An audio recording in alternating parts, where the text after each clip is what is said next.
बिस्मिल्लाहिर्रहमानिर्रहीम। अस्सलाम वालेकुम। Welcome to Safinaz kitchen. Like करें सफ़ीनाज़ किचन यूट्यूब चैनल को, साथ में घंटी के बटन को क्लिक करें और पाएँ डेली अपडेट्स। आज मैं बना रही हूँ कश्मीरी शलजम गोश्त, जो कि हमारे कश्मीर की बहुत ही फेवरेट डिश है। सर्दियों की जान है ये डिश।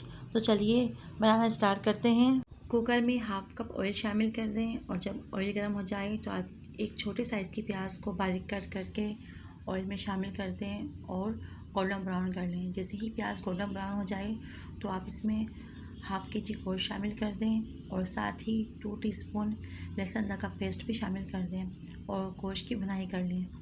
जैसे ही गोश्त की भुनाई हो जाए और कलर चेंज हो जाए तो इसमें स्पाइसेस शामिल कर दें। यहाँ मैंने भुना ज़ीरा, गरम मसाला, नमक 1 टीस्पून लिया है, पिसा धनिया, पिसी मिर्च 1½ टीस्पून लिया है। आप ये तमाम मसाले गोश्त में शामिल कर दें और हाफ़ टीस्पून हल्दी ली है। 2 मिनट मसाले की भुनाई के बाद आप थोड़ा सा पानी शामिल कर दें ताकि मसालों की अच्छे से भुनाई हो सके। जैसे ही मसाले अच्छे से भुन जाएं तभी आप इसमें 2 दरमियाने साइज़ के टमाटर को छील के बारीक कट कर लें और गोश्त में शामिल कर दें और तमाम चीज़ों की अच्छे से भुनाई कर लें। जब गोश्त और टमाटर अच्छे से भून जाएं और टमाटर गल जाएं, ऑयल सेपरेट हो जाए, तभी आप इसमें गोश्त गलने के लिए 4 गिलास पानी शामिल कर दें और कुकर को आधे घंटे के लिए बंद कर दें ताकि गोश्त गल जाए। आप यहाँ देख सकते हैं गोश्त अच्छे से गल चुका है। गोश्त में मौजूद थोड़ा सा पानी है और ऑयल।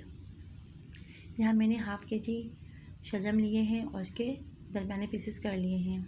आप ये गोश्त में शामिल कर दें और हाई फ्लेम में इसकी भुनाई कर लें।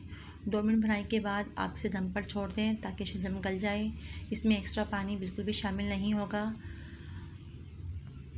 आप यहाँ देख सकते हैं 10 मिनट में ही शलजम अच्छे से गल चुके हैं और इसका ऑयल भी सेपरेट हो गया है। अब आप ऊपर से इसमें हरा धनिया, हरी मिर्ची डाल के इसे सर्व करें और इसे ज़ीरे वाले वाइट चावलों के साथ, रोटी के साथ नोश फरमाएँ। और जो लोग शलजम गोश्त नहीं खाते वो ये रेसिपी एक बार ज़रूर ट्राई करें। आप मेरी वीडियो को लाइक करें, कमेंट करें, शेयर करें। अल्लाह हाफिज़।